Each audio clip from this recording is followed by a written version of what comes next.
আজ আমাদের স্পেশাল যে শো আইন শৃঙ্খলা প্রশ্নের মুখে। কেন এটা দিয়ে শুরু করতেই হচ্ছে আজ? তার কারণ একের পর এক ক্রমাগত যে ঘটনা ঘটেই চলেছে তার কোনো শেষ নেই। ইতিটা ঠিক কে টানবে তা নিয়েও বড়সড় প্রশ্ন রয়েছে।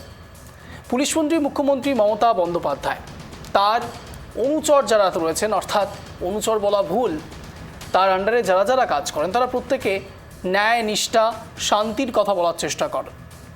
এবার ঠিক সেই জায়গায় পুলিশমন্ত্রী 27 তারিখ মেগা সম্মেলন থেকে বললেন রাজ্যে শান্তি শৃঙ্খলা বজায় রাখতে পুলিশের যা যা করণীয় তা তারা করবেন এবং দুষ্কৃতী যে দলেরই হোক কাউকে রেহাই করা হবে না। এর আগেও অভিষেক বন্দ্যোপাধ্যায় নানান ক্ষেত্রে এই কথা বলেছেন মুখ্যমন্ত্রী মমতা বন্দ্যোপাধ্যায়। কিন্তু এত দূর অবধি তো ঠিক ছিল, এত পর্যন্ত একেবারে ঠিক ছিল। রাজ্যে প্রশাসনিক স্তরে আইন শৃঙ্খলা প্রপার থাকবে, স্বাভাবিক থাকবে, এটাই তো স্বাভাবিক। কিন্তু একটু বোধহয় তাল কাটলো আজকের ঘটনার ওপর আরেকটু বেশি করে।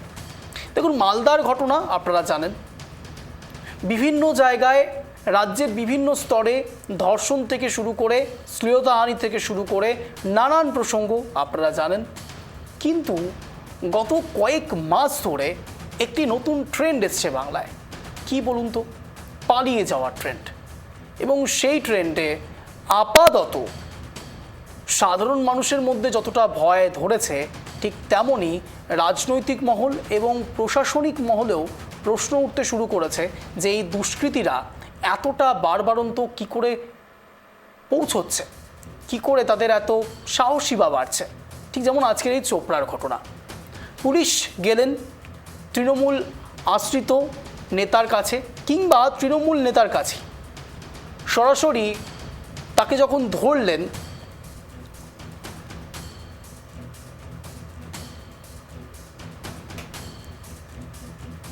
তৃণমূল নেতাকে যখন ধরলেন তখন তাকে পুলিশ যখন প্রিজন ভ্যানে তুলছে তখন গ্রামবাসীরা তাকে পালাতে সাহায্য করছে। এ নজির দেখেছেন কখনো? এ ছবি কখনো দেখেছেন? এখন দেখতে হচ্ছে, বাংলায় দেখতে হচ্ছে।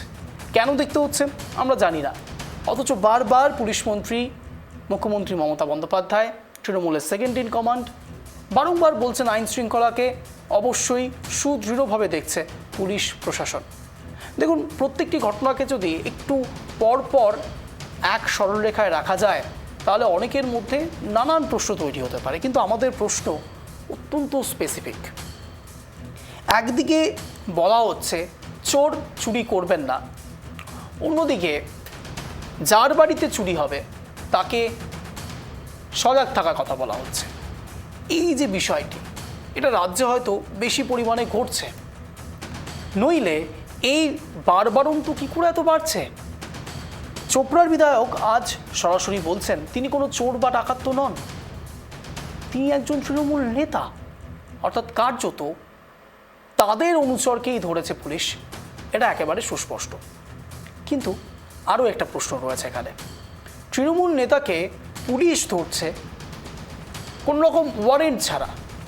এই প্রশ্ন তুলছেন কে? চোপড়ার বিধায়ক। আচ্ছা, মেনে নেওয়া হোক কিছুক্ষণের জন্য যে হ্যাঁ, কোনো রকম ওয়ারেন্ট নেই।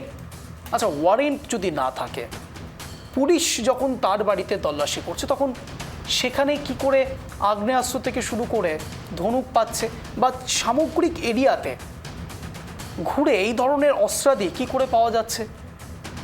এগুলো কি আদৌ লাইসেন্স রয়েছে? প্রশ্ন তো উঠবে। এই প্রশ্নই তুলছে বিরোধী শিবির। আর ঠিক এখান থেকেই যাবতীয় জল্পনা কল্পনা শুরু, সূত্রপাত। রাজ্যের আইন শৃঙ্খলা ঠিক কোথায় এসে দাঁড়িয়েছে? নমস্কার, আমি অঞ্জন, আপনারা দেখছেন ট্রাইব টিভি বাংলা। এখন ঠিক ঘড়ি কাটায় সন্ধ্যে 7টা। আর আজ মূল আলোচনার বিষয় রাজ্যের আইন শৃঙ্খলা প্রশ্নের মুখে। আমার প্রথম প্রতিবেদন আপনাদের সামনে রাখছি, তারপর আসছি বিশদ আলোচনায়।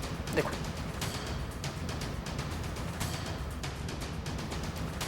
চোপড়ায় পুলিশের অ্যাকশন মোডে রয়েছে পুলিশ। যে ছবি আপনারা সকাল থেকে দেখছেন ট্রাইব টিভি বাংলার পর্দায়, আজ সে বিষয় নিয়ে কথা বলতে হচ্ছে। আইন শৃঙ্খলা পরিস্থিতি ঠিক কোথায় এসে দাঁড়ালো, যার জন্যে পুলিশকে অভিযুক্তকে ধরবার জন্য একবার ধরে ফেলেও তাকে এইভাবে খুঁজতে হয়, ছুটতে হয় গ্রামে বিভিন্ন প্রান্তে। অথচ গ্রামবাসী কোথায় অভিযুক্তকে ধরিয়ে দিতে সাহায্য করবে তা নয়, সে অভিযুক্তকে পালাতে সাহায্য করছে গ্রামবাসী। এ নজির সত্যি বিরল। এবং কার্যত যে ছবিটা আজ ধরা পড়েছে, কেউ কেউ তো পুলিশের ভয়ে পুকুরেও ডুব দিয়েছে। দেখুন ছবিটা ভালো করে, প্রায় প্রি বাংলায় পুকুরে ডুবে রয়েছে। উঠবেন না তিনি, তার জেদ চেপেছে, তিনি নামবেন না, উঠবেন না। তিনি পুলিশের ভয়ে পুকুরের জলে ডুব মেরেছে। দেখুন আপনাদের অনেকের মধ্যে হাসির উপদ্রব হতে পারে, কিন্তু ঘটনা তো ঘটছে। চোপড়ার ঘটনা বলছি আপনাদের সামনে। এর আগে জেসিবির নাম আপনারা জানেন। তিনি নিজেকে মাসিয়া মনে করেন নাকি তাকে সবাই ত্রাস মনে করেন, সে প্রশ্নের মুখে আমরা যেতে চাইছি না। কিন্তু মধ্যযুগীয় বর্বরতার নিদর্শন চোপড়াতে জেসিবির দৌলতে দেখা গিয়েছে, যদিও বা অস্বস্তিতে পড়েছে তৃণমূল কংগ্রেসও। আর ঠিক সে জায়গায় আমাদের মূল ডিবেট সেশন স্টার্ট হবে এখান থেকেই। আমি সরাসরি পরিচয় পর্বে আসবো যারা যারা আমাদের সঙ্গে জুড়ে রয়েছেন আমাদের সঙ্গে সঞ্জিত ঘোষ, বিজেপির সমর্থক, রয়েছেন আমাদের সঙ্গে রতন বালা, কংগ্রেস সমর্থক। আপনাদের দুজনকে স্বাগত ট্রাই টুই বাংলা সন্ধ্যে 7টার এই শোতে। আমি সরাসরি সঞ্জিত বাবুর কাছে প্রথমে যাব। সঞ্জিত বাবু, কি হচ্ছে এসব? পুলিশ প্রশাসন টহলদারি করছে, যাও বা ধরছে, গ্রামবাসী অভিযুক্তকে ধরতে সাহায্য না করে পালাতে সাহায্য করছে। বিরল ছবি সঞ্জিত বাবু। অঞ্জনদা নমস্কার, শুভ সন্ধ্যা। সকলকে শুভ সন্ধ্যা জানিয়ে আমি যে কথাটা বলবো, পশ্চিমবঙ্গের এখন যে পুলিশ, তাদের ফুল ফর্ম হয়েছে TTKRP। তার কথাই হচ্ছে টেনে টুনে কোন রকমে পাস। এহেন পুলিশকে দিয়ে যদি প্রশাসন চালায় মাননীয় আপনি কি তাদের শিক্ষাগত যোগ্যতার উপর প্রশ্ন তুললেন না তাদের এই সামর্থ্যের উপর? সমস্ত সবকিছু নিয়েই ওই জন্য TTKRP, মানে টেনে টুনে কোন রকমে পাস। এহেন পুলিশকে নিয়ে মাননীয় মুখ্যমন্ত্রী, পুলিশ মন্ত্রী, এবং তিনি একটা সময় আমরা জানি আসামিকে ছাড়িয়ে তিনিও নিয়ে এসেছিলেন। তো আজকে যে বর্তমানে পরিস্থিতি এসেছে চোপড়ায় কিছুদিন আগেতে, মাস দেড়েক আগেতে, সেখানেও দেখেছি আসামি পালিয়ে যাচ্ছে। আজকেও তো দেখলাম আরো মানে তুলকালাম ব্যাপার, সেখান থেকে নিয়ে চলে যাওয়া হচ্ছে। তো এই পুলিশকে দেখছি টেবিলের তলাতে লুকোতে, এই পুলিশকে দেখছি তৃণমূলের নেতা কলার ধরে টানতে। তারপরেও মাননীয় মুখ্যমন্ত্রী, স্বরাষ্ট্রমন্ত্রী, পুলিশ মন্ত্রী তিনি নিশ্চুপ, কোনো কথা বলেন না। তারপরে আরো একটা কথা আপনি হয়তো বলবেন, হয়তো এটা আমাদের মানে দেখে আমরা যেটা জানতে পাচ্ছি বা দেখতে পাচ্ছি, বুঝতে পাচ্ছি, যদি তাদের পদবি বা পরিচয়ে যদি অন্য কোনো একটা আঙ্গিক থাকে তাহলে তো পুলিশ নিশ্চুপ থাকবে, সেখানে তো আরো কিছু করবেই না। তো সেই জায়গা থেকে এখন যা আপনি যে বিষয়টিকে ইন্ডিকেট করতে চাইছেন, আজ যাকে অভিযুক্ত হিসেবে ধরা হয়েছে তার নাম মজিবুর রহমান, এবং যাকে কিছুদিন আগেই 15 তারিখ যাকে গ্রেপ্তার করা হয়েছিল, 16 তারিখে রাজীব কুমার এলেন, রাজ্য পুলিশের ডিজি। তিনি বললেন যে একটা গুলি চালালে পরে 4টে গুলি চালাতে তারা প্রস্তুত রয়েছে, এবং পরবর্তীকালে এনকাউন্টারও হলেন। তার নাম সাজ্জাক আলম। প্রত্যেকেই তো আপনি যাকে ইন্ডিকেট করছেন তারাই ছাড়ছে না তো। না ছাড়ছে। শুনুন, এই যে পশ্চিমবঙ্গে যে ঘটনাগুলো ঘটছে, আপনি শুধু খালি তাকিয়ে দেখবেন কারা মানে এই জিনিসগুলোর মধ্যে রয়েছে। তো সেখানে আমি হয়তো বলছি বলে আপনি হয়তো বলবেন, বা যারা শুনছে তারা ভাববে হয়তো আমি একটা শ্রেণীকেই বলছি, তা না। মানে একটা কথা পরিষ্কার, পশ্চিমবঙ্গে তথা ভারতবর্ষের মধ্যে এখন যে জায়গাটা চলছে, সেখানে এই যে এদেরই উৎপাত বেশি, এবং তার জন্য আজকে এই অবস্থাটা হয়েছে। মাননীয় মুখ্যমন্ত্রীকে সর্বপ্রথম যে জিনিসটা করতে হবে সেটা হচ্ছে গিয়ে ধর্ম বর্ণ সেসব ছেড়ে দিয়ে অপরাধী বলে যদি ট্রিট করে, তাহলে কিন্তু পশ্চিমবঙ্গ রাজ্যের উন্নতি হবে। আসামি পালাতে পারবে না, এবং পুলিশকে স্বতঃস্ফূর্তভাবে কাজ করার একটা সুযোগ দিতে হবে। পুলিশ যদি ধরুন কোনো বিরোধী দলের কোনো রকম যদি সভা হয়, তখন পুলিশকে দেখা যায় যে হ্যাঁ, তাবড় কাকে বলে, দম কাকে বলে, তখন মারতে উদ্যত হয়, কারণ তখন তাদের মানে গায়ে পেশি শক্তি বেরিয়ে যায়। তখন আইন শৃঙ্খলা কিছু মানে না, ল অ্যান্ড অর্ডার বলে কিছু মানা হয় না, তখন শুরু হয়ে যায়। আর এই পুলিশই যখন আসামি ধরতে যায় বা কোনো অপরাধীকে ধরতে যায়, তখন দেখা যায় পুলিশ একবারে বাঘ থেকে বেড়াল হয়ে টেবিলের তলায় লুকিয়ে পড়ে, আর তখন ম্যাও ম্যাও করতে শুরু করে দেয়। কারণ তখন তো অনেক রকম অসুবিধা। তখন তো যদি তারা স্বতঃস্ফূর্তভাবে কাজ করতে যায়, তাহলে সেখানে মাননীয় মুখ্যমন্ত্রীর অসুবিধা হয়ে যাবে, ভোট ব্যাংকের রাজনীতি এসে যাবে, ভোটের থাবা পড়বে, ভাই তুমি ওকে কিছু করো না। তো এই করতে করতে পুলিশের এখন জং ধরা অবস্থার মতন। গাড়ি আছে কিন্তু চলে না, পুলিশ আছে অথচ কাজ করে না। কারণ পুলিশকে যে কাজ করবে, পুলিশ যদি কাজ করতে চায় তাহলে ওপরতলার অর্ডার দরকার হবে। যতক্ষণ না ওপরতলা নড়বে না, আর ওপরতলা যদিও নড়ে তখন ভোট ব্যাংকের অসুবিধা হয়ে যাবে। তো এই কারণের জন্য আজকে পশ্চিমবঙ্গে আইন শৃঙ্খলা টোটালটা ভেঙে পড়েছে। আর এখন ছেড়ে দে মা কেঁদে বাঁচি মতন অবস্থা পুলিশের। তার কারণ কি, তারা যারা কাজ করছে তারা মানে ওই শুধু যেতে হয় যাচ্ছে। আগে কি জানতাম যে পুলিশ তার নিজের একটা যে উর্দিটা পরে তার দাম দিতে পারে। এখন কালীঘাটে গিয়ে প্রসাদ বিক্রি করে, প্রসাদ বিলি করবে, কোথায় মঞ্চে উঠে তাদেরকে সংবর্ধনা দেবে। এই হেন যদি পুলিশের পরিস্থিতি হয়ে দাঁড়ায়, তাহলে সেই পুলিশকে দিয়ে আপনি কাজ কি করাবেন? সেই পুলিশ কোন রকম ভাবে গণতান্ত্রিক পদ্ধতিতে যেভাবে কাজ করতে হয় সেটা নেই, law and order situation break করে যাবে। তো সেখানে মুখ্যমন্ত্রীর তো সব থেকে বেশি, এবং স্বরাষ্ট্রমন্ত্রী তিনি, তার তো সব থেকে বেশি লজ্জা পাওয়া উচিত যে আমি যে রাজ্যে বাস করছি, আমি তিনখানা বড় বড় দপ্তর নিয়ে আছি, তিনটে দপ্তরে সবকিছুতে আঙুল উঠছে। তো এখানে মুখ্যমন্ত্রী সর্বপ্রথম ভাবা উচিত এই পুলিশকে স্বশাসনে আসতে গেলে তাহলে তৃণমূলের নেতা নেত্রীরা কি করবে, সেই জায়গাতে তাদের মধ্যে কোন রকম ভাবে আন্ডারস্ট্যান্ডিং নেই। তো তাহলে এই পুলিশকে মার খেতে হবে, টেবিলের তলায় ঢুকতে হবে। আর এই পুলিশকেই দেখবেন যদি অন্য কোনো বিরোধীরা কোন রকম আন্দোলন করে, তখন দেখবেন পুলিশের দম কাকে বলে, লাঠি চার্জ কাকে বলে, প্রয়োজনে গুলিও পর্যন্ত চালিয়ে দিতে পারে এই পুলিশ, তখন কোনো অসুবিধা নেই। কারণ কাজ করতে হবে, দেখাতে হবে। আর আসামি ধরতে গেলেই তখনই পিছপা হয়ে আসবেন, বাঘ থেকে বেড়াল হয়ে যাবে। এহেন পরিস্থিতির জন্য আজকে পশ্চিমবঙ্গে আইন শৃঙ্খলা টোটালটা ভেঙে পড়েছে, ভগ্ন দশায় পরিণত হয়েছে। বেশ, আমি আপনাকে একটু মনে করে দিতে চাইবো, আপনি পুলিশের নাম দিতে চাইলেন TTKRP, টেনে টুনে কোনো রকমে পাস। কোনো আমার রকমের সন্দেশ, পাস। আমি সন্দেশখালির কথা মনে করে কখনোই এটা বলবো না কোনো সংস্থাকে যে ANKTTPC অনেক কষ্টে টেনে টুনে পাশের চেষ্টা হয়নি। আর ঠিক এ জায়গায় তৃণমূল কংগ্রেস নেতা কানাইয়ালাল আগরওয়াল ঠিক কি বলেছে একবার শোনাই আপনাকে, দেখুন। আমি খোঁজ খবর নিচ্ছি, আইনে আইন হবে, আইনের পথে চলবে। আমি খোঁজ খবর নিচ্ছি কি ব্যাপার আছে। এরকম ঘটনা বারংবার দেখা না, যাচ্ছে। এটা বাঞ্ছনীয় নয়, প্রশাসন নিশ্চয়ই ব্যবস্থা নেবে।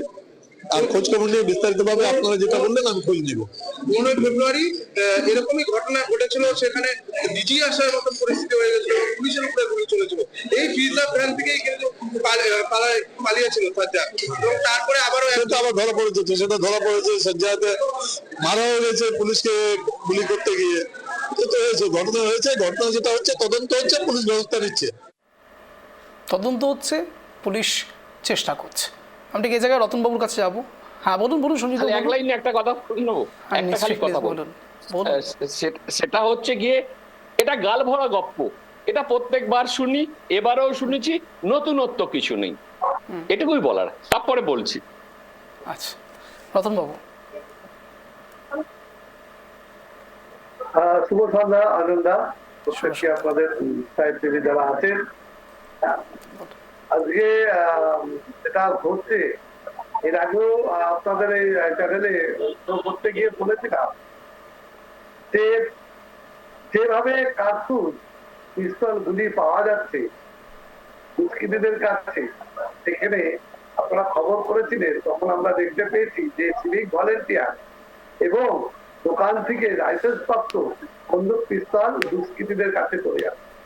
সবচেয়ে বড় কথা আনন্দা, যে মাননীয়া উনি যে সাংগঠনিক সভা করলেন, আমরা শুনতে পেলাম যে তাতে অনুপ্রাণিত হয়ে অক্সিজেন ওখান থেকে নিয়ে এসছেন এই দুষ্কৃতীরা।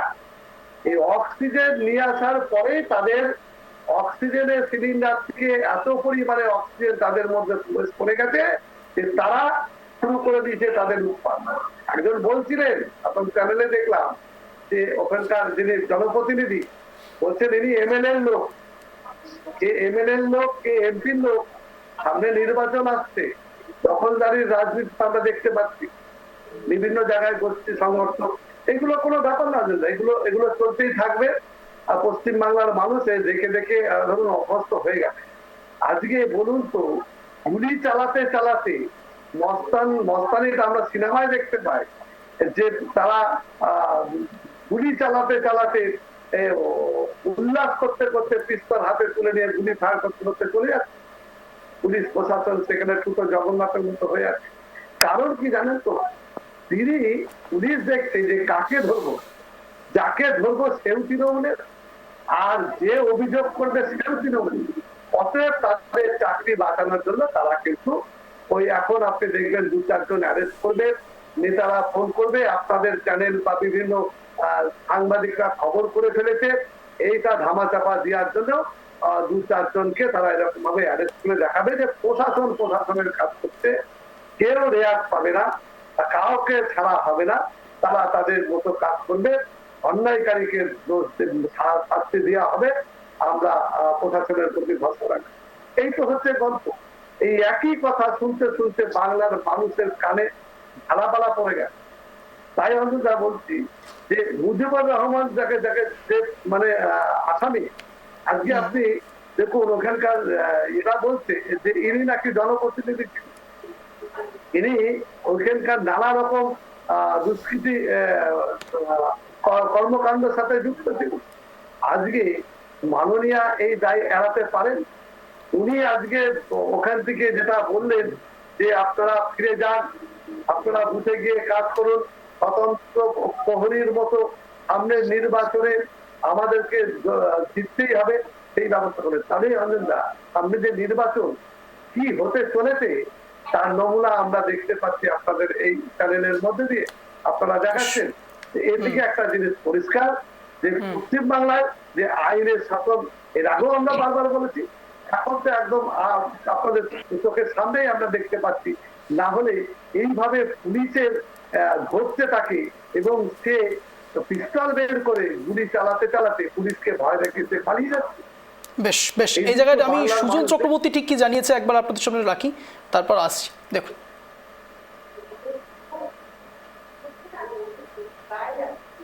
পুলিশকে পিটিয়ে হেনস্থা করে আসামি ছিনতাই করেছে মানুষ। মানুষ মানে তৃণমূলের কর্মী, দুষ্কৃতী তৃণমূলের পঞ্চায়েত মেম্বার, ব্যাস সৎখুন বাব। কেন পুলিশ ধরবে? হাতে হাতে ধরা পড়েছে, তার সত্ত্বেও ধরা যাবে না। এর আগে আমরা দেখেছি গোয়ালপুকুর পুলিশ নিরাপত্তাহীনতায় ভুগছে, কালিয়াগঞ্জ পুলিশ নিরাপত্তাহীনতায় ভুগছে, নদিয়া পুলিশকে বেঁধে পিটিয়েছে, নিরাপত্তাহীনতায় ভুগছে। তৃণমূলের রাজত্বে মানুষের নিরাপত্তা নেই, দুষ্কৃতীদের পাশে পুলিশ, এবং দুষ্কৃতীদের পাশে থাকতে থাকতে মানুষ বুঝে গেছে যে পুলিশ মানুষের জন্য না, দুষ্কৃতীদের জন্য। আজকে চূড়ান্ত নিরাপত্তাহীনতায় ভুগছে পুলিশ। তৃণমূল নেত্রীর পরামর্শে দুষ্কৃতীদের পাশে দাঁড়াতে গিয়ে নিরাপত্তাহীনতায় ভুগছে পুলিশ। আরও অনেক জিনিস আমাদের দেখতে হবে। তৃণমূলের রাজত্বে সবই হবে, সবচাইতে বেশি নিরাপত্তাহীনতায় এখন পারলে পুলিশ। নিরাপত্তাহীনতায় ভুগছে পুলিশ বলছেন সুজন চক্রবর্তী। সঞ্জিত বাবু, একদম ঠিকই কথা। কারণ হচ্ছে গিয়ে দেখুন, সেচ মন্ত্রী সাবিনা ইয়াসমিন তিনি আজকে কি বলেছেন? তিনি বলছেন যে এই পুলিশের ওপর ভরসা নেই, পুলিশ কাজ করতে পারছে না। আমার তো মনে হয় এখন এই মুহূর্তে পুলিশকে কেন্দ্রীয় নিরাপত্তা দেওয়া উচিত। পুলিশের কাজ করবে, তারপরে আগে পুলিশের কেন্দ্রীয় নিরাপত্তার প্রয়োজন, তবে পুলিশ কাজ করতে যেতে পারবে। বকলমে এক কথায় পশ্চিমবঙ্গের আইন প্রশাসন টোটালটা ভেঙে পড়েছে। দিদিমণি শুধু ক্ষমতায় থাকার জন্য নিশ্চুপ। উদারতা আসতে হবে, বুঝতে হবে পশ্চিমবঙ্গের পরিস্থিতি কি। এই পরিস্থিতিতে পশ্চিমবঙ্গের সাধারণ মানুষ আজকে নিরাপত্তাহীনতায় ভুগছে। তাদেরকে নিরাপত্তা কে দেবে? পুলিশ। সেই পুলিশ যদি কাজ করতে যায়, সেই পুলিশকে ধরে মারছে। তৃণমূলের নেতারা আমরা এক সময় দেখেছি, অনুব্রত মণ্ডল তিনি ঘড়ির টাইম দেখিয়ে বলেছিলেন যে 10 মিনিট টাইম দিচ্ছি, না হলে আমি ঢুকে পড়বো। তো মাননীয় মুখ্যমন্ত্রী তার বিরুদ্ধে কোনো অ্যাকশন নিয়েছে? নেয়নি। তো আইনকে কি করে মানবে পুলিশের তৃণমূলের ছোট বড় মাঝারি নেতারা? তারা তো খলি ছুট পেয়ে গেছে। তারা সঞ্জিতবাবু, আপনি বই পড়েন? হ্যাঁ, সঞ্জিতবাবু, বই পড়েন? বই পড়ার দিকে ন্যাক রয়েছে কেন বলুন তো? অনুব্রত মণ্ডল তো আজকাল বই পড়ার কথা বলছেন। না না, অনুব্রত মণ্ডল বই পড়ার কথা বলছে মানে কি সংশোধনাগারে একটু সংশোধন হয়েছে তা জানি না, আপনারা কি করেছেন না করেছেন আমরা জানি না। আমরা খালি এতটুকু জানি যে অনুব্রত মণ্ডল বই পড়ার কথা বলছেন, তাই বললাম। আপনার বই পড়ার ন্যাক রয়েছে কি? আমরা তো বই তো সবসময় পড়তে হয়, কারণ বই তো শিক্ষার, বই ছাড়া তো শিক্ষা পাওয়া যায় না। তো অনুব্রত মণ্ডল এখন বলছেন বই পড়তে, একসময় পুলিশকে যে কিন্তু আপনি বলছেন হুমকি দিয়েছে, এখন তিনি বই পড়ার কথা বলছেন, সবাইকে বলছেন মোবাইল ছেড়ে বই পড়ুন। হ্যাঁ, তার কারণ কি? এটাই হলো গিয়ে মানে কি ভয় বা ডর। তো এই জায়গাটা থেকে এখন বই পড়তে, আর তার থেকে বড় কথা হচ্ছে কি, একসময় পুলিশকে বোম মারার কথা বলেছিল, এখন বই পড়তে বলছে। তার মানে কি, সেম জায়গায় যদি ঠিক ট্রিটমেন্ট হয় তাহলে ভালো আচরণই হবে। তিনি যদি অমনি সুযোগ পেয়ে গেলেন আপনি, না অমনি সুযোগ পেয়ে গেলেন। না না, আজ ধরুন যে নাস্তিক, সেও দেখবেন আগামী দিনে একদম মানে সেই আস্তিক হয়ে যাবে, ভগবানের নাম করবে।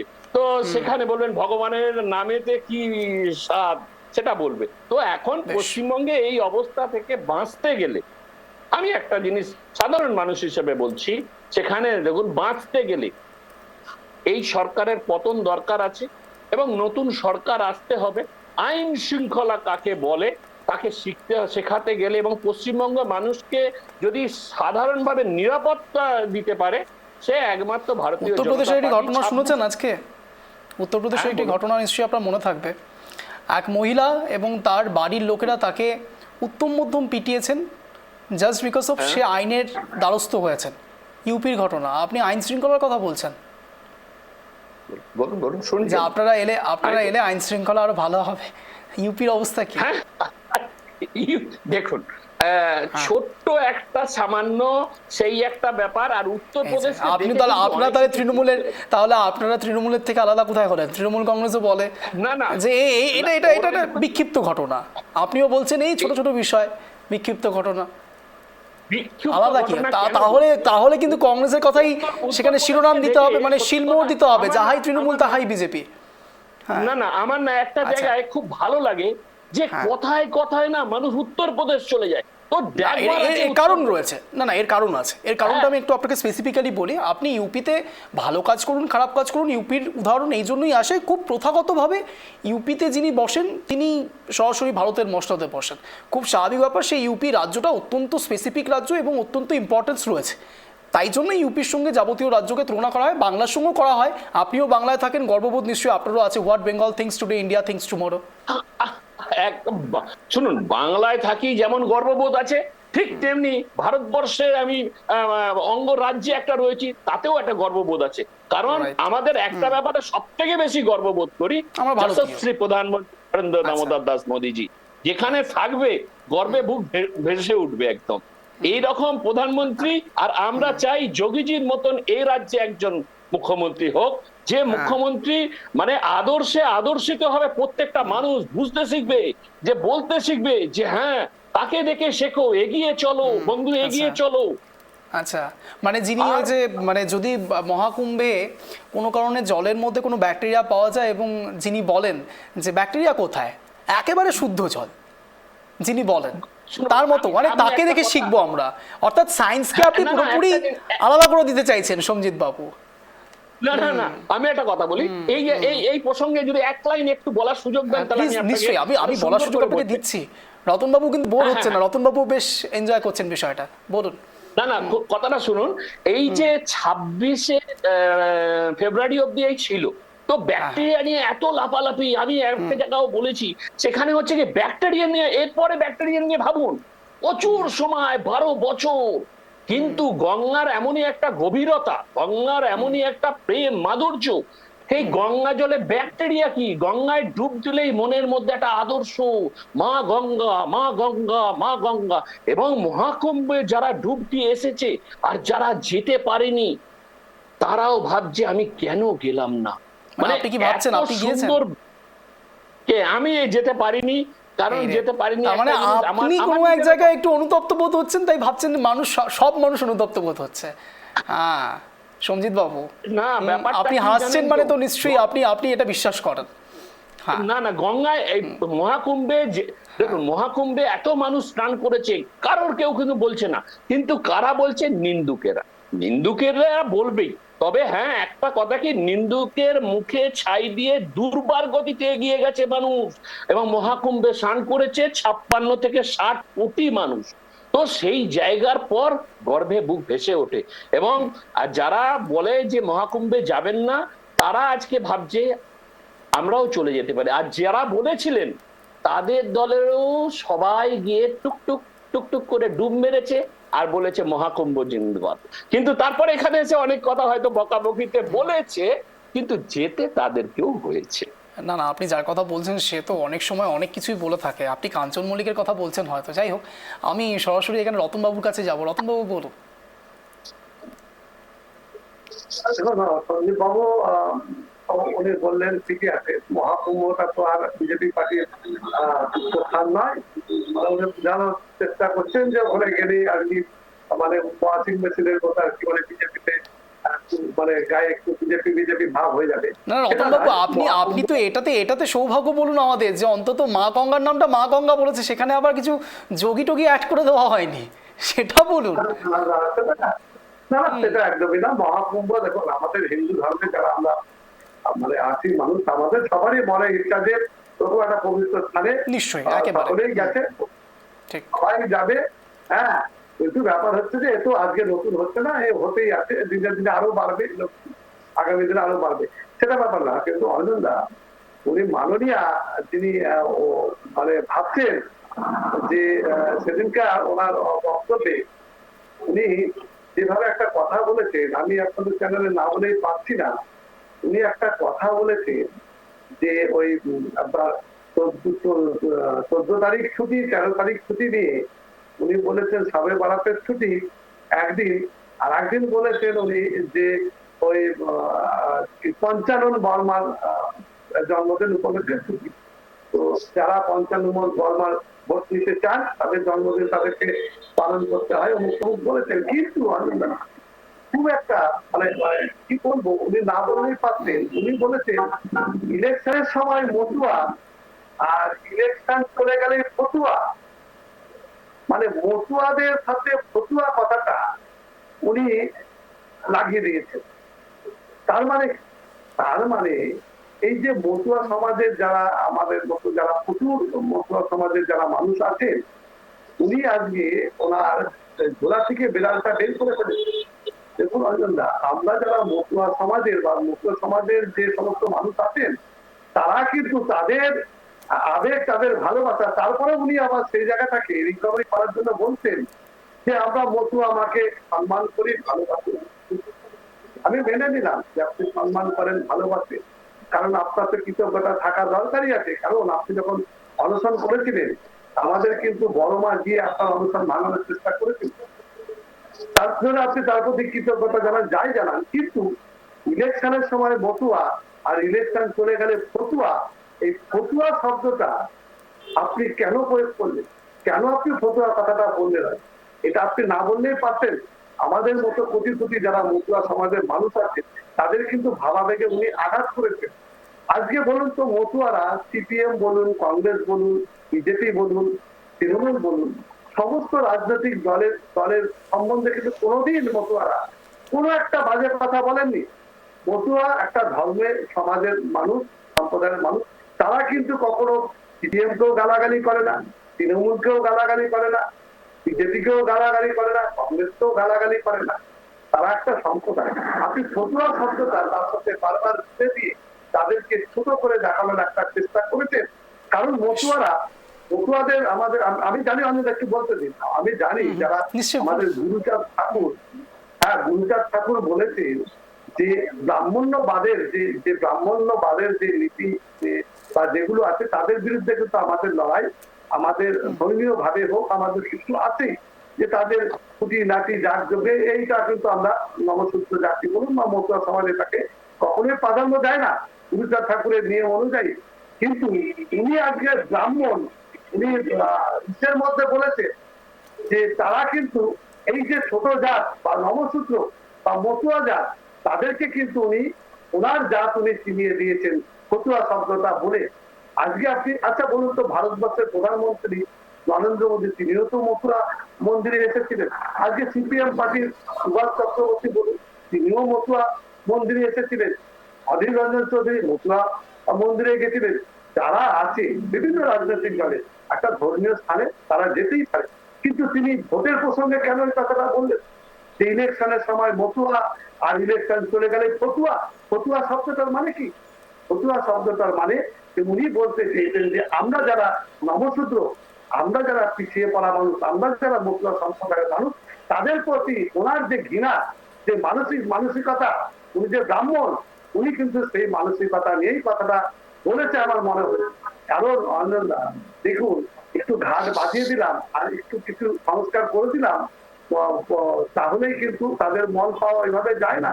একটা মানুষকে আপনি ভালোবাসা দিতে না পারুন, কিন্তু সেই সমাজকে, সেই সম্প্রদায়কে আপনি একটা রাজ্যের মুখ্যমন্ত্রী হিসেবে যেই পদে আপনি বসে আছেন, সেই পদ থেকে আপনি কখনো ফতুয়া শব্দটা দিয়ে একটা বাক্য আছে, বাক্য জুড়ে দিলেন। আজকে বলুন পারবেন না একটা ব্রাহ্মণ সম্প্রদায়ের মানুষকে নিয়ে যদি আমি বলি আজ তো ভোটের আমাদের সময় ইস্যুটা ব্রাহ্মণ, নয়, আমরা আইন শৃঙ্খলা নিয়ে কথা বলি। হ্যাঁ এটা এই কারণে বললাম। ঠিক আছে, আপনি আবেগপ্রবণ হয়ে পড়ছেন। আমি আপনার আবেগকে সম্মান করি এবং যে কোনো সম্প্রদায়কে আমরা সম্মান করি, কিন্তু আজ এটা ইস্যু নয়, তাই জন্যই আপনাকে ওই প্রসঙ্গে ফিরতে বলছি, আইন শৃঙ্খলায়। কথা বললেন ওই জন্য। আচ্ছা, আইন শৃঙ্খলার ব্যাপারে বলি না, আইন শৃঙ্খলা আপনি যেটা দেখাচ্ছেন যে পশ্চিমবাংলার তো আইন শৃঙ্খলা এর আগেই নষ্ট হয়ে গেছে। দিদিমণির এর মাননীয়ার বোতল থেকে ভূত বেরিয়ে গেছে, সেই বোতলকে কিন্তু আর ভূতকে বোতলবন্দি করতে পারছে না। আজকে যত নির্বাচন আসবে উনি যেভাবে অক্সিজেন দিলেন ওনাদের কর্মীদেরকে, তারা কিন্তু দাপাদাপি শুরু করে দিয়েছে। আজকে এই যে ঘটনা চোখটাই শুরু নয় অঞ্জনদা, আজকে আপনি দেখুন আমাদের মুর্শিদাবাদ জেলাতে দুজন মহিলা, একটু শুনুন, দুজন মহিলা তারা বুঝতে পারছি। রতনবাবু, এই মুহূর্তে একটি বড় খবর সামনে আসছে। বিস্ফোরক মন্তব্য করেছে চোপড়ার কাণ্ডে হামিদুর রহমান।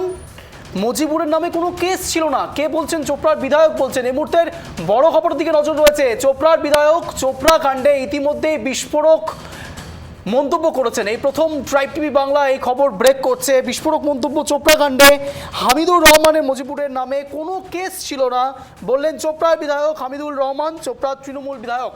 কি বলছেন শোনাবো।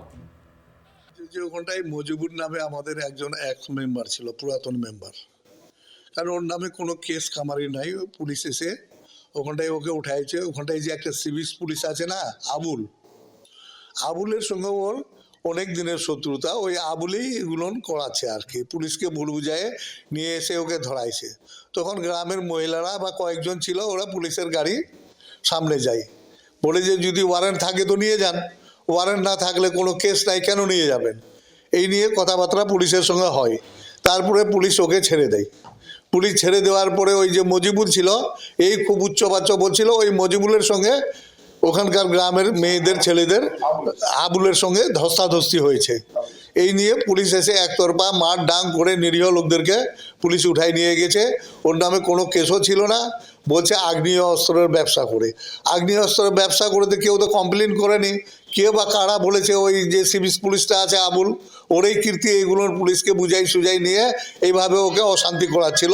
এই নিয়ে গ্রামবাসীরা আটকাইছিল, ওখানটায় ছেড়েও দিয়েছিল। ছেড়ে দেওয়ার পরে ব্যাপার পিসফুলি ছিল। মাঝখানটায় পুলিশ এসে কয়েক গাড়ির লোকজন পুলিশ আনে, এক ধারকা মারপিট দিয়ে।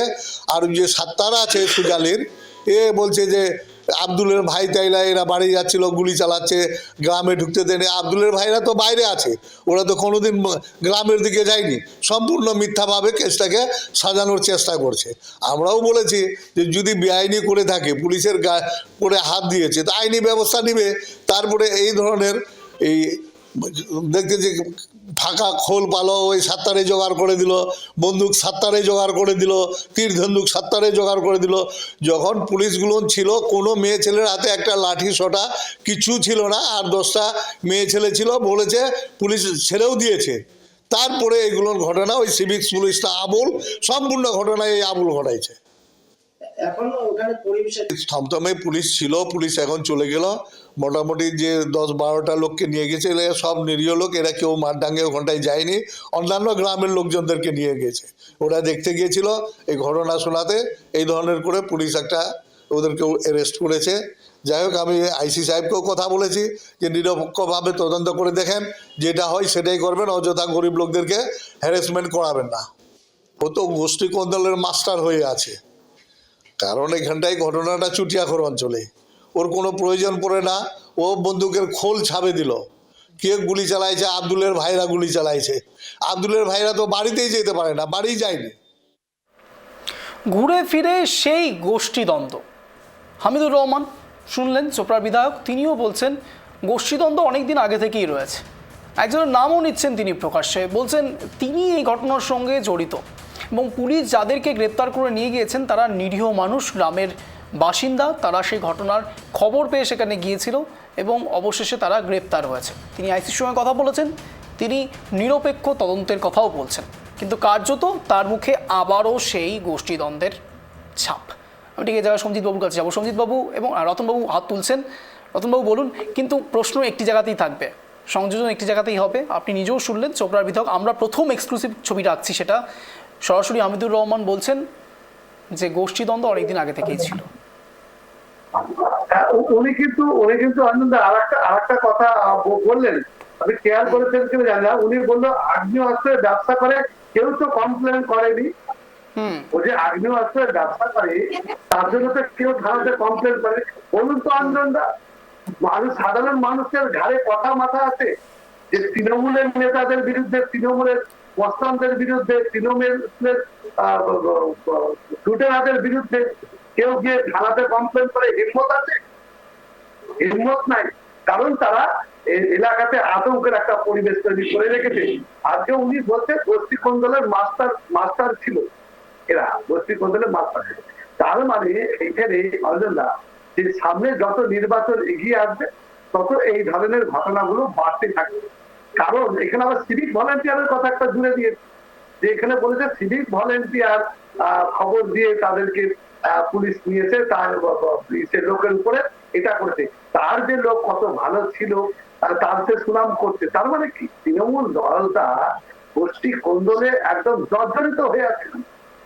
তারা শুধুমাত্র এই আপনার লুট করার জন্য, শুধুমাত্র তারা এই ডেভেলপমেন্টের টাকা থেকে শুরু করে সমস্ত কিছু 2 নম্বরই ব্যবসা বলুন, সন্ত্রাস বলুন, রাস্তাঘাটের যে আপনার টেন্ডার বলুন, সব কিছু। আচ্ছা বলুন তো, এই তো সব খেতে চায় তৃণমূল বালা সব। আচ্ছা অজন্দা, পৃথিবীর যত সব ভালো সব যদি আমার হয় তাহলে তো খুব ভালো, কিন্তু বিষয়টা তো তা না। এই পৃথিবীতে বা এই বাংলায় যত সম্পদ আছে সেই সম্পদ কি বাংলার যতজন মানুষ আছে। রতনবাবু অবশ্যই আসবো, আবারও সঞ্জিতবাবুর কাছেও আসবো, কিন্তু সময় এখন একটা ছোট্ট বিরতি, ফিরছি বিরতির পর। কোথাও যাবেন না, দেখতে থাকুন ট্রাইব টিভি বাংলা, বাংলার আপন।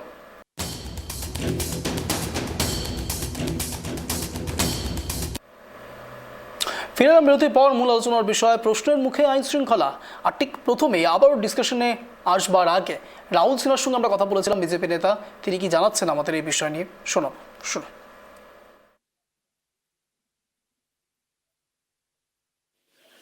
দেখুন, বিষয় হচ্ছে সন্দেশখালীর ঘটনা তো আছেই, তাছাড়া এই গল্প করে কদিন আগে পুলিশকে গুলি করে অপরাধী পালিয়ে গেল। আবার দেখুন চোপড়াতে যেভাবে এলাকার তৃণমূলের নেতা, প্রাক্তন পঞ্চায়েতের সদস্য, তাকে ছাড়াবার জন্য তৃণমূলের লোকেরা যেভাবে ঘেরাও করলো পুলিশকে এবং পুলিশের হাত থেকে ছাড়িয়ে নিয়ে গেল অপরাধীকে, এর থেকে বোঝা যাচ্ছে আইনের কোনো শাসন এখানে নেই। পুলিশের ওপর বিন্দুমাত্র আস্থা বা বিশ্বাস বা ভীতি কারো নেই, এবং পুলিশ যে আজকে একটা হাস্যস্কর জায়গায় এসে পরিণত হয়েছে, এই ঘটনা আবার চোখে আঙুল দিয়ে দেখিয়ে দিল। এলাকার বিধায়ক হামিদুল ইসলাম তিনি বলছেন যে পুলিশ বিনা কারণে তাদের নেতাকে গ্রেফতার করেছিল বলেই লোকেরা গিয়ে এই কাজ করেছে। আমি মনে করি তাহলে এখন থেকে তৃণমূল কংগ্রেসই সব বিচার করবে। তাহলে পুলিশ ডিপার্টমেন্টে তুলে দেওয়া হোক কে দোষী কে নির্দোষ। যখন তৃণমূলের বিধায়ক বা তৃণমূলের লোকেরা ঠিক করছে, তাহলে পুলিশের তো থাকার আর কোনো দরকার নেই। অতএব আমি মনে করি যদি পুলিশের সম্মান ফিরে পেতে হয়, আইনের শাসনকে প্রতিষ্ঠা করতে হয়, তাহলে যারা এই ঘটনার সাথে যুক্ত তাদের বিরুদ্ধে কঠোর শাস্তিমূলক ব্যবস্থা নেওয়া দরকার, এবং তদন্ত করে দেখা দরকার যে এলাকার বিধায়ক হামিদুল ইসলামও এই ঘটনার সাথে যুক্ত কিনা, এই ঘটনা ঘটিয়েছে কিনা। যদি হয় তাহলে তাকেও গ্রেফতার করা দরকার। আমরা শোনালাম আপনাদের যে রাহুল সিনহার সঙ্গে যখন আমরা কথা বলছি তখন এক্সক্লুসিভ বক্তব্য রাখলেন তিনি সরাসরি হামিদুর রহমানের দিকেও এক প্রকার নিশানা করেছেন চোপড়ার বিধায়কের দিকে। সেই চোপড়ার বিধায়ক ঠিক কী জানালেন সেটাও আপনাদের সামনে রেখেছিলাম। এবার আবারও আলোচনা পর্বে ফিরবো। আমি সঞ্জিতবাবুর কাছে এখানে সরাসরি যাবো। সঞ্জিতবাবু, হামিদুর রহমানের দিকেও আঙুল তুলছেন আপনারা? না না, আর আঙুল তোলার না, যেটা বাস্তব সেটাই উনি বলেছেন, কোনো অসুবিধা কিছু বলেনি। আমিও সেম জায়গা থেকেই আসছি। সেটা হচ্ছে গিয়ে, এটা হচ্ছে গিয়ে আবার একটা স্ক্রিপ্টেড, আবার একটা নতুন কোনো স্ক্রিপ্ট তৈরি হলো, কারণ তাকে তো কিছু বলতে হবে। তাকে না বলতে গেলে তাহলে জায়গাটা আসবে কি করে, এবং তাকে তো ছাড়াতে হবে।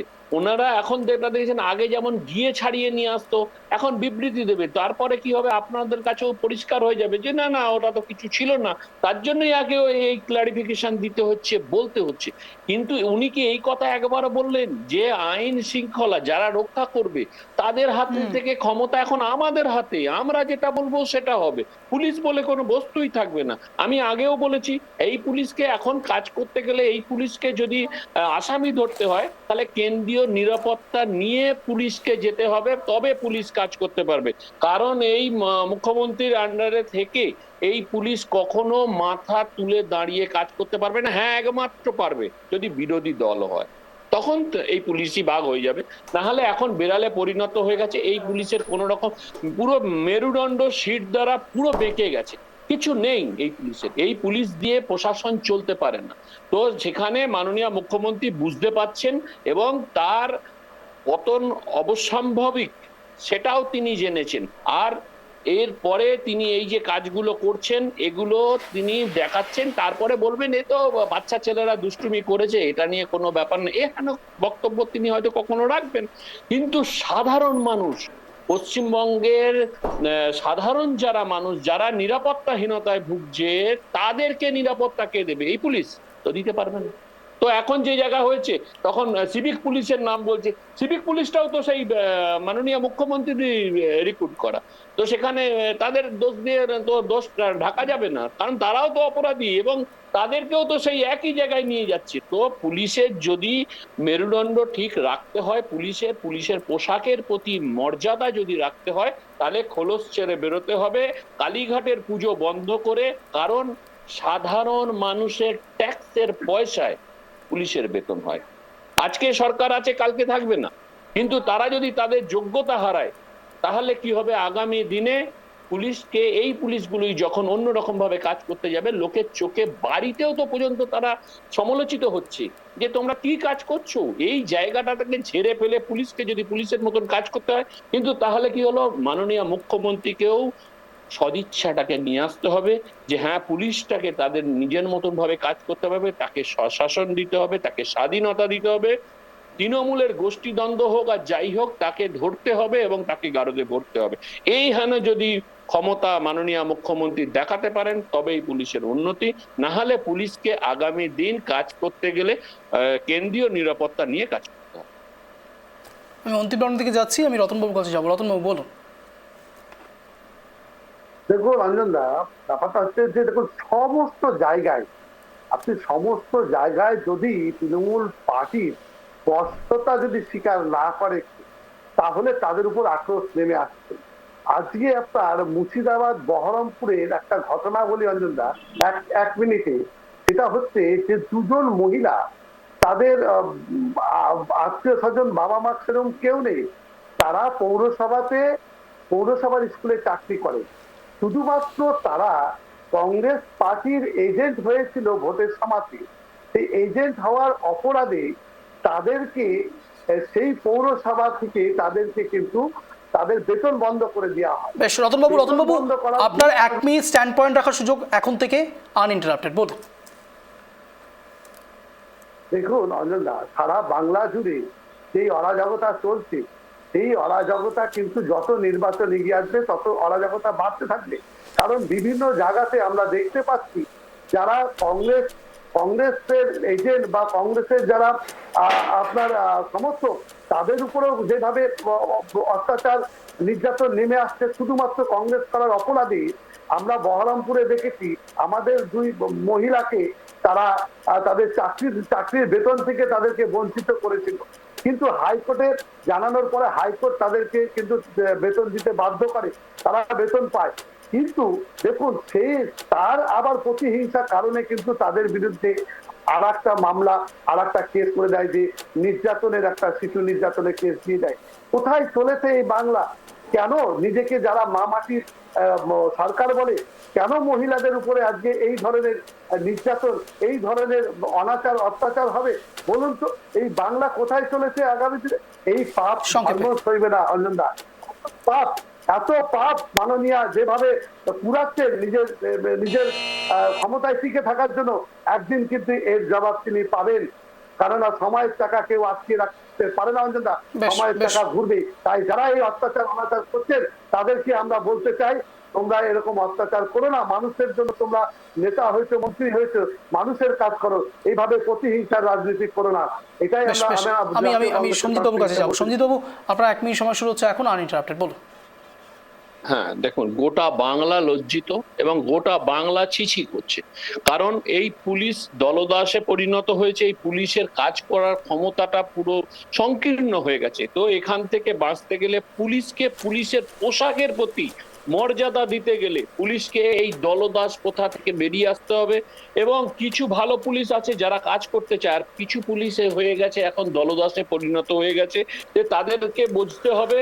এবং আর সব থেকে বড় কথা, তারাও যখন বুঝবে এবং তাদের বোঝাবার যে জায়গাটা, সেই জায়গাটা মাননীয় মুখ্যমন্ত্রীকেও বোঝাতে হবে। আমরা তো কাজ করতেছি, আমরা সমাজের কাজ করব। পুলিশ মানে কি? পুলিশ মানে হচ্ছে মানুষের নিরাপত্তা দেওয়ার কথা। সেই কাজটা করতে যেতে যাচ্ছি, সেখানে আমাদেরকে মারধর খেতে হচ্ছে। আমরা কি করে চলবো? তাদের মধ্যে থেকেও যারা সৎ পুলিশ আছে তারাও কিন্তু আন্দোলন করছে না, তারাও কিছু বলছে না। নিজেদের অস্তিত্ব বাঁচাতে গেলে পুলিশকে আগে নিজেদের মধ্যে থেকে লড়াই করতে হবে। আর মাননীয় মুখ্যমন্ত্রী যদি মনে করেন যে সদিচ্ছা আছে, তাহলে পশ্চিমবাংলাকে বাঁচাতে চাইছে, তাহলে পশ্চিমবঙ্গ মাননীয় মুখ্যমন্ত্রীকেও কিন্তু দলমত নির্বিশেষে তাদেরকে সঠিকভাবে পালন করুন। তাহলে পশ্চিমবঙ্গের পুলিশের উন্নতি হবে, মানে মানুষ বেশ সুরক্ষা পাবে এবং মানুষ চলতে পারবে। বেশ, আপনাদের মধ্যে যারা যারা এতক্ষণ ধরে আমাদের এই শো দেখছেন সন্ধ্যে 7টা, অনেকের মনে হতে পারে তৃণমূল কংগ্রেসকে কেন আনা হয়নি, কিংবা তৃণমূল কংগ্রেসের এগেনস্টে খবর হচ্ছে বোধহয়। তা কিন্তু একেবারেই নয়। তৃণমূল কংগ্রেসের সঙ্গে আমরা যোগাযোগ করবার চেষ্টা করেছিলাম, কোনো কারণে হয়তো তারা যোগাযোগ করতে পারেননি আজ। আপনাদের দুজনকে অশেষ ধন্যবাদ টাইটি বাংলা আসার জন্য, সন্ধ্যে 7টার এই শোতে যোগদান করার জন্য। যে কথা বলে আজকের স্পেশাল শো শেষ করবো। দেখুন, আইন শৃঙ্খলা প্রশ্নের মুখে তো রয়েছে, তার কারণ একের পর এক যে ঘটনাগুলো ঘটছে তা খুব স্বাভাবিকভাবে আইন শৃঙ্খলার দিকে প্রশ্নচিহ্ন তৈরি করছে। মুখ্যমন্ত্রী মমতা বন্দ্যোপাধ্যায় এই বিষয়ে যথেষ্ট চিন্তিত এবং মেগা সম্মেলনে তিনি বারংবার এই বিষয়ের দিকে আলোকপাত করেছেন অভিষেক বন্দ্যোপাধ্যায়। কিন্তু জ্বরটা ঠিক কোথায়? কেন এই জ্বর ধরা যাচ্ছে না? এই জ্বর 26-এর নির্বাচনের আগে সত্যি অনেক বড় টাইফয়েড কিংবা নিউমোনিয়াতে পরিণত হবে না তো? নজর থাকবে, আপনারা নজর রাখুন টাইটি বাংলা পর্দায়। এরকমই সন্ধ্যে 7টায় টান শো দেখার জন্য। নমস্কার।